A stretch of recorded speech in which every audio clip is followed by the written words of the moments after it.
Good Morning Business, le grand entretien. Et notre invité à 8h15, c'est Bruno Le Maire, ministre de l'économie, des finances, de la souveraineté numérique et industrielle. Bonjour. Bonjour. Merci d'être avec nous ce matin. On va essayer d'en savoir plus sur les annonces d'Emmanuel Macron hier soir sur la crise énergétique. On va essayer d'en savoir plus sur le dispositif, sur les petites, les moyennes et les grosses entreprises. Mais avant cela, je voudrais juste qu'on parle des résultats de Total Énergie parce qu'ils viennent juste de tomber. Total Énergie annonce une hausse de 43% de son bénéfice net au troisième trimestre à 6,6 milliards de dollars. Qu'est-ce que vous vous dites? Chouette, des impôts? Je me dis tant mieux. Enfin, on oublie un peu une chose qu'on devrait se rappeler. Total est une entreprise française. Donc quand une entreprise française réussit, je pense que nous devrions tous être satisfaits de cette réussite. Et nous devrions tous être fiers d'avoir une grande entreprise énergétique qui soit française comme Total. Je rappelle que ça permet de payer une remise sur les carburants dans les 15 jours qui viennent, qui va être maintenue à 20 centimes d'euros par Total. Je rappelle que ça a permis d'avoir des remises sur les carburants importantes au cours des semaines passées. Je rappelle que ça permet d'augmenter les salaires de Total. Je rappelle que ça permet de donner un 13e mois aux salariés de Total. Donc qu'est-ce qu'on veut? Des salariés qui soient bien payés, un industriel qui réussisse et qui crée des emplois. Moi, c'est ce que je souhaite pour notre pays. Soyons fiers d'avoir une entreprise énergéticienne comme Total qui soit française. Mais ça alimente évidemment le débat sur les surprofits. Mais il paye. Mais bien sûr. Enfin, le président de la République a été très clair, et je veux l'être aussi ce matin. Tous les énergéticiens qui font des profits considérables, uniquement parce que les prix du gaz ou les prix de l'électricité ou les prix du pétrole ont augmenté, payent. Ils payent d'ailleurs beaucoup plus qu'avec la taxation sur les super-profits. La taxation sur les super-profits, telle qu'elle a été mise en place en Grande-Bretagne, en Italie, elle rapporte beaucoup moins que notre mécanisme de prélèvement sur la rente énergétique. Ce mécanisme nous a rapporté 8 milliards en 2022. Il va nous rapporter 26 milliards d'euros en 2023. C'est-à-dire que tous ces profits considérables qui ont été faits, une grande partie va permettre de payer la facture des Français. Parce que si je peux aujourd'hui mettre en place un bouclier sur le gaz, un bouclier sur l'électricité et avoir des prix qui sont les plus contenus parmi tous les pays européens, c'est parce que nous avons prélevé cette rente, que nous avons taxé, si vous aimez ce mot, parce que certains adorent ce mot, les rentes des énergéticiens. Il y a la facture des Français, il y a la facture des entreprises. Alors dites-moi si j'ai bien compris le président de la République hier, un bouclier tarifaire pour les petites entreprises, la garantie d'un prix raisonnable pour les moyens et un guichet d'aide au cas par cas pour les gros. Il y avait un problème sur le milieu, les PME, les ETI qui ne se retrouvaient pas dans les dispositifs existants. Aujourd'hui, qu'est-ce qui va se passer? Est-ce que l'État va faire une remise électricité directement sur leur facture? Oui, on peut dire ça, et je pense que pour simplifier les choses, d'abord nous voulons protéger toutes nos entreprises, tout notre tissu industriel qui est aujourd'hui exposé à la flambée des prix de l'électricité et du gaz. Très concrètement, les entrepreneurs qui nous écoutent, ils ont leur facture devant eux et ils se disent « je ne peux pas payer ». Il faut qu'ils puissent payer. Il n'y a aucune raison. Et c'est aussi simple que cela. Il faut qu'un boulanger qui ne peut pas payer sa facture puisse la payer. Il faut que des décolteurs de la vallée de l'Arve qui voient flamber leur facture de gaz puissent la payer. Il faut que la très grande entreprise industrielle, Arc International ou d'autres grands énergo-intensifs puissent payer leurs factures pour qu'on ne détruise pas l'outil industriel français. Donc c'est ça notre objectif. Notre objectif est très clair. Éviter des dégâts économiques sur des entreprises qui ne peuvent pas aujourd'hui payer leurs factures. Combien est-ce qu'on met sur la table? 10 milliards d'euros. Il y a 10 milliards d'euros à répartir entre le boulanger et la très grande entreprise, la très grande sidérurgie. C'est toute la difficulté d'exercice. Comment est-ce que l'on fait? On sépare les différents types d'entreprises parce que chacune est dans des situations très différentes. Vous avez les très petites entreprises, c'est le premier cas. Elles, les TPE, elles continueront, elles sont 1,5 million environ, à bénéficier d'un tarif régulé. Exactement comme les ménages, exactement comme les particuliers, donc pas plus de 15% d'augmentation. Ensuite, vous avez les PME. Et donc le choix que nous avons fait avec la Première ministre, et nous préciserons avec Elisabeth Borne tous ces éléments vraiment dans le détail cet après-midi, mais il reste encore des consultations à faire dans la matinée. Mais pour les PME, jusqu'à 250 salariés, il y aura un dispositif spécifique pour amortir la facture d'électricité, ce qu'on appelle une garantie électricité. De quel ordre de grandeur? De quel ordre de grandeur? Ça va être plusieurs milliards qui vont être accordés aux PME, mais regardons comment est-ce que fonctionne une facture aujourd'hui d'électricité d'une PME. 50%, c'est le tarif régulé, l'Arenh à 42 € le mégawatt. Ça peut être 40, ça peut être 50, ça peut être 60, environ la moitié de la facture. Ça, on n'y touche pas. Les PME continuent à en bénéficier. Je rappelle que c'est un cas unique en Europe. Ensuite, il reste 50% de la facture qui est exposée au marché, avec des prix qui peuvent atteindre 800, 1000, 1200 euros le mégawatt. Et ça terrifie légitimement nos PME. Eh bien, nous prendrons sur ces 50%, la moitié, 25%, que nous mettrons dans un couloir de prix, de façon à alléger la facture et accorder cet amortisseur, cette garantie électricité aux PME. Avec ces 25% qui seront dans un couloir de prix, je peux vous dire que ça va alléger très substantiellement la facture de toutes les PME et ça leur donnera ce qu'ils nous réclament, de la visibilité. Un couloir de prix qui va correspondre à il y aura un plancher et il y aura un plafond. Oui. Le plancher était fixé à 325 € le mégawatt. Et sur le plafond, nous allons en discuter avec la Première ministre, en discuter avec les entreprises encore ce matin. Et puis il reste les entreprises de taille intermédiaire, 5000 salariés, et les très grandes entreprises. Là, le choix n'était pas évident à faire. Mais pour vous exposer le choix politique et le choix économique était devant nous, c'était soit accorder la même aide à tout le monde, au risque de trop aider ceux qui n'en ont pas réellement besoin et de ne pas aider suffisamment ceux qui en ont vraiment besoin, ou cibler. Nous avons fait le choix du ciblage avec un guichet qui va être simplifié et massif pour ceux qui en ont réellement besoin parmi les ETI et parmi les grandes entreprises. Ce guichet, il existe déjà. Les entreprises grosses consommatrices d'énergie nous disent que ça n'a pas très bien fonctionné jusqu'à présent. Mais je serais beaucoup plus sévère qu'elle, ça n'a pas marché du tout. Ouais. Ce guichet n'a pas marché du tout. D'ailleurs, on l'avait dit à la Commission que les critères étaient trop compliqués. Cela fait 3 semaines environ que quasiment 2 fois par semaine, je négocie avec la commissaire européenne, Margrethe Vestager, une simplification et un renforcement des critères de ce guichet. Nous avons eu gain de cause, à l'heure où je vous parle, il faut encore la confirmation définitive, donc je reste prudent, sur tous les points que nous avions demandés. Nous avions demandé sur ce guichet, première chose, que pour être éligible, il fallait que votre facture n'ait pas été multipliée par 2, parce que c'est trop, notamment pour les ETI industriels, mais qu'elles aient augmenté uniquement de 50%. Je pense que nous aurons gain de cause là-dessus. Si votre facture a augmenté de 50% par rapport à l'année dernière, vous serez éligible. Avant, c'était x2. Deuxième chose très importante, vous savez que le critère d'éligibilité, le deuxième critère, c'est que l'énergie doit représenter 3% de votre chiffre d'affaires. Mais tout dépend de quand on le calcule. Vous avez des entreprises, elles étaient à 1% ou 2% en 21. Aujourd'hui, c'est 6 ou 7%. Donc le calcul doit se faire comme référence, non pas en 2021, comme c'était le cas auparavant, mais fin 2022, au moment où le prix de l'énergie est le plus élevé. Je pense que nous aurons gain de cause là-dessus. Enfin, dernière chose, les aides étaient plafonnées à 2, 25 et 50 millions d'euros. Je vais vous dire, pour certaines très grandes entreprises, ça n'est pas suffisant. Donc nous avons obtenu le doublement à 4, 50, 100 millions d'euros, ce qui va permettre pour des très très grandes entreprises très énergo-intensives d'avoir des aides qui vraiment leur permettront de passer l'année 2023 dans les meilleures conditions. Je rajoute un tout dernier point qui est très important, le président de la République l'a souligné hier. Je sais que beaucoup d'entrepreneurs ont le couteau sous la gorge et que de très grandes entreprises ont le couteau sous la gorge. Elles sont à 1 semaine ou 15 jours près. Elles pourront donc demander un acompte à ce guichet. Elles évalueront le montant auquel elles ont droit. Elles auront tout de suite l'acompte. Puis ensuite, si jamais elles ont trop perçu, elles auront une somme à rembourser. Mais si jamais cet acompte correspond à ce qu'elles ont effectivement payé, au moins ça leur donnera de la trésorerie immédiate pour pouvoir passer les semaines qui viennent en toute confiance. Et elles en feront la demande. Ça marchera toujours comme le système de guichet. Ça marchera toujours sur un système de guichet, mais très simplifié. J'ai mobilisé la Direction générale des finances publiques en leur disant c'est une priorité absolue. Vous devez être au service des entrepreneurs, au service des entreprises. Derrière, il y a notre tissu industriel en jeu, notre tissu de PME. Vous avez des commerçants, des indépendants, des gens qui sont inquiets et angoissés. Vous avez réussi à nous sauver pendant le Covid. Je vous demande de sauver le tissu industriel et économique français face à l'inflation des prix de l'énergie. Ça, c'est pour le dispositif dans son ensemble. Encore faut-il avoir de l'énergie. Et là, on en vient au sujet EDF. Hier, audition de Luc Rémont, le nouveau patron d'EDF, un potentiel nouveau patron. Il a expliqué qu'EDF traversait une crise très sérieuse avec l'indisponibilité du parc nucléaire français. Il y a évidemment la question des corrosions, mais il y a aussi des conflits sociaux chez EDF. Est-ce qu'on est sûr qu'il y a un accord? Est-ce qu'on a la garantie qu'on ne va pas se retrouver dans un mois avec à nouveau un conflit social chez EDF?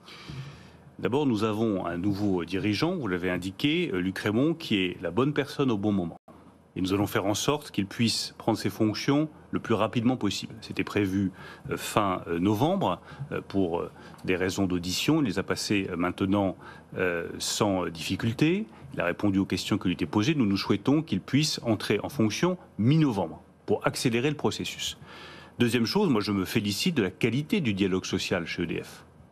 Je vois qu'aujourd'hui, la plupart des organisations syndicales ont bien travaillé avec la direction. Je pense que pour moi, c'est un modèle de dialogue social. Elles avaient des revendications salariales légitimes. La direction a tout fait pour y répondre, avec Jean-Bernard Lévy qui reste pour le moment directeur de EDF. Mais c'est une bonne chose. C'est ça, une bonne négociation salariale. Je pense qu'un accord est possible et qu'un accord est souhaitable. Et qu'il faudra rendre hommage au sens des responsabilités des organisations syndicales. Enfin, troisième chose, c'est quoi l'urgence absolue? C'est évidemment de remettre en route les réacteurs qui ont été affectés par ces problèmes de corrosion sous contrainte. Et moi, je veux saluer avec beaucoup de force le travail des salariés, des ouvriers, des soudeurs, des ingénieurs. Je vois là ce qu'ils sont en train de réaliser. C'est un exploit de réaliser ces soudures dans des conditions difficiles, au plus près des réacteurs, avec une exposition à la radioactivité.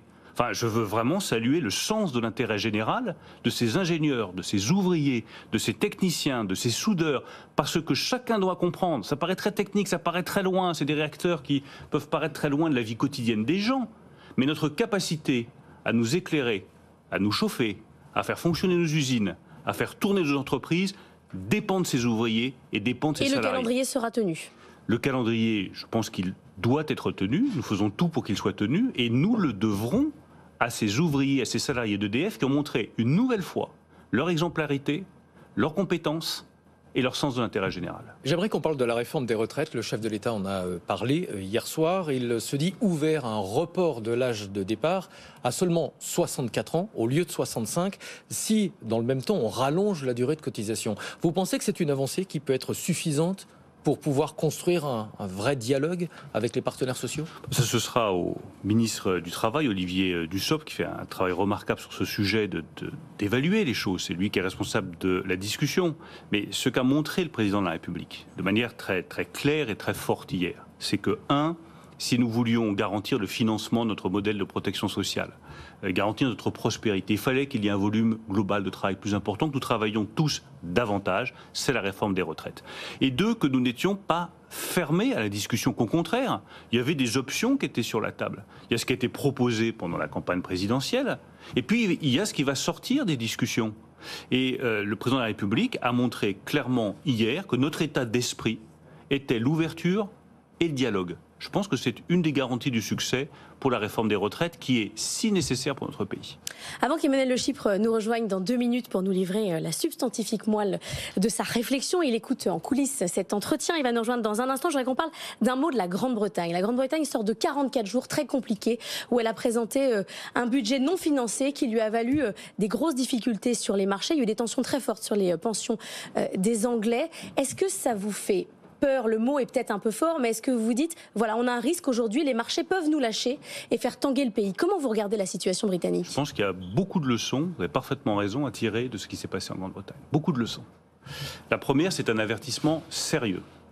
On ne peut pas faire n'importe quoi en matière budgétaire. Et quand je dis que la France est à l'euro près, je le redis. Nous n'avons pas ouvert tout grand les vannes pour les entreprises. Nous avons dit nous avons une enveloppe de 10 milliards d'euros. Cette enveloppe est fermée, il faut la répartir. Il ne faut pas faire n'importe quoi en matière budgétaire. C'est un premier avertissement. Deuxième chose, l'euro protège. Et la zone euro protège. Si la Grande-Bretagne a eu autant de difficultés, c'est aussi parce qu'il n'y a pas cette protection collective que vous donne l'euro. Enfin, troisième leçon à tirer, elle est essentielle.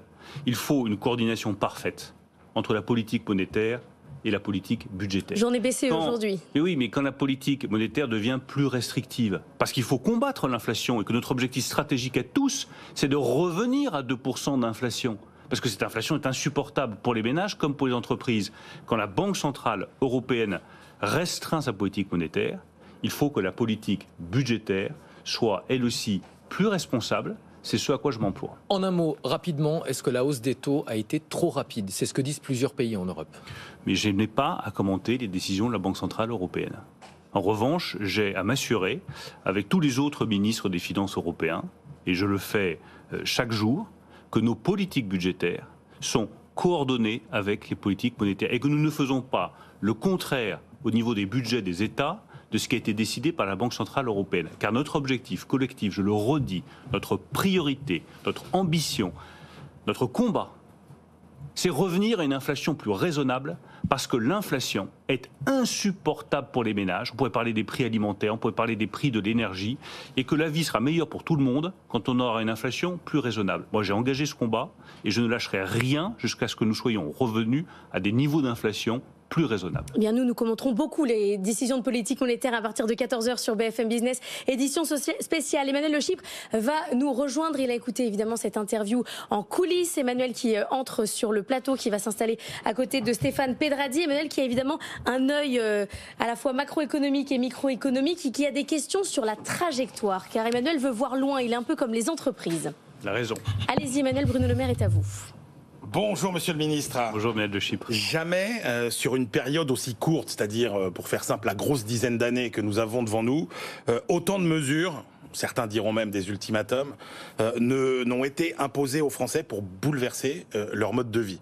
Je pense aux zones à faible émission qui vont quand même interdire les centres-villes à des millions d'automobilistes. Je pense à toutes les contraintes sur la rénovation énergétique, à tous les propriétaires qui n'auront pas forcément les 30 ou 50 000 euros pour rénover leur logement. Je pense évidemment à l'abandon des voitures thermiques en 2035.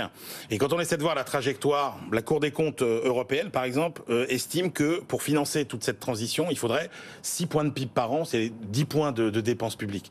Et donc on se dit, mais est-ce que finalement, ces dates butoirs ne sont pas trop proches? Est-ce qu'on ne va pas trop vite avec trop peu de moyens? Parce que je rappelle que les sommes que donne la Cour des comptes européenne, c'est 5 fois plus que ce qu'on a engagé aujourd'hui en France pour la transition écologique. Est-ce qu'on ne va pas trop vite avec trop peu de moyens au risque de martyriser le corps social français dans les 10 années qui viennent, avec des potentielles bombes gilets jaunes à n'en plus finir? D'abord, nous, notre politique avec le président de la République, avec la Première ministre, c'est l'incitation et le soutien. On prenait l'exemple des véhicules thermiques. On accompagne les ménages pour qu'ils puissent changer de véhicule. Ça s'appelle la prime à la conversion, pour avoir des véhicules moins polluants.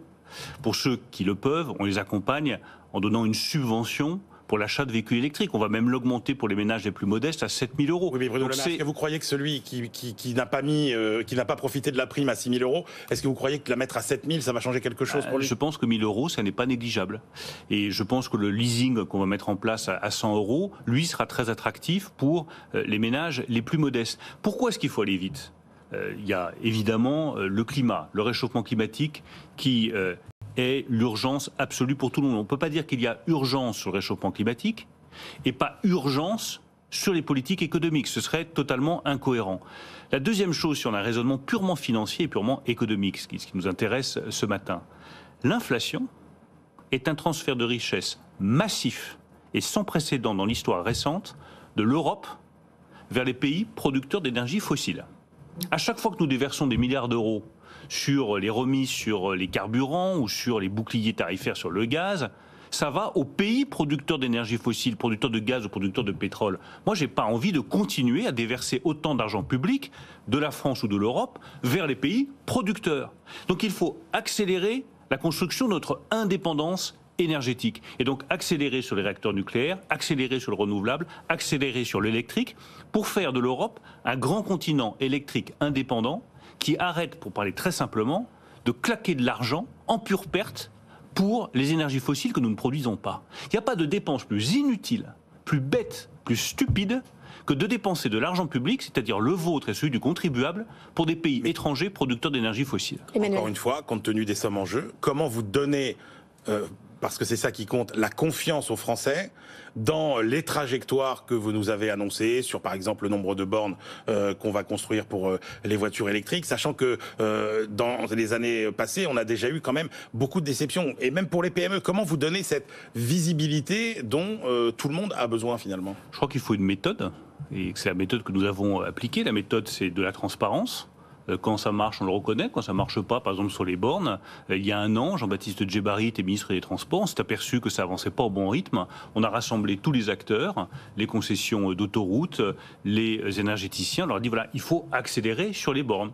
et on a de meilleurs résultats. Il faut des clauses de revoyure. On a une clause de revoyure sur les véhicules électriques en 2028 pour se dire est-ce qu'on tient bien la trajectoire ou est-ce qu'on dérive. Il faut se poser des questions aussi de à qui nous donnons les aides. Le président de la République hier a soulevé une question majeure en disant mais est-ce qu'il ne faut pas que nous réservions nos aides européennes à des véhicules produits en Europe? Est-ce qu'il ne faut pas une préférence européenne? Moi j'y suis très favorable. Enfin on ne peut pas avoir la Chine qui oblige à l'achat de véhicules chinois avec des batteries chinoises en Chine. On ne peut pas avoir les États-Unis qui vous disent on réserve les aides uniquement aux véhicules produits aux États-Unis. Et puis l'Europe au milieu de tout ça qui se laisse broyer par la Chine et par les États-Unis. Il faut que nous réagissions avec force pour redéfinir nos politiques commerciales dans un sens plus conforme à nos intérêts économiques. Donc c'est tout cela que nous construisons, que nous voulons faire avancer dans les mois qui viennent. C'est la fin de la mondialisation, ça sonne comme ça quand on vous entend, mais vous reviendrez faire de la philosophie économique. C'est une nouvelle mondialisation. Avec nous. Ah, c'est une nouvelle mondialisation. C'est pas la fin de la mondialisation. Les Allemands sont d'accord avec vous là-dessus. Mais c'est une nouvelle mondialisation. Je pense que nos amis allemands ont parfaitement compris qu'il y avait urgence à défendre une industrie européenne qui risque d'être sinon broyée entre d'un côté un continent chinois qui se ferme et de l'autre des États-Unis qui ont des prix de l'énergie plus faibles et une politique qui s'appelle l'Inflation Reduction Act, cette politique protectionniste qui réserve ses aides uniquement aux biens américains. Merci beaucoup Bruno Le Maire, ministre de l'économie, des finances et de la souveraineté numérique et industrielle. Merci à vous.